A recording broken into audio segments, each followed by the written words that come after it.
แม้จะเกิดมาเป็นหมาแต่จิตใจเจ้าก็สูงส่ง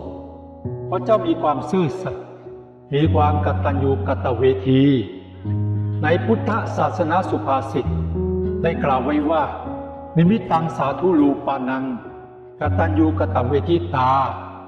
ความกตัญญูกตเวทีเป็นเครื่องหมายของคนดีเจ้าเกิดมาเป็นหมาแต่จิตใจเจ้าดีกว่าคนบางคน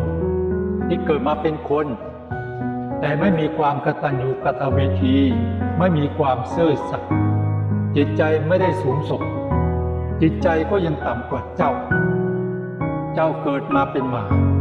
แต่จิตใจเหนือกว่าคนบางคนเพราะเจ้ามีความกตัญญูแต่คนที่ไม่มีความกตัญญูไม่มีความซื่อสัตย์นะจิตใจต่ำกว่าเจ้าประเสริฐกว่าเจ้าดีกว่าขออนุโมทนาสาธุ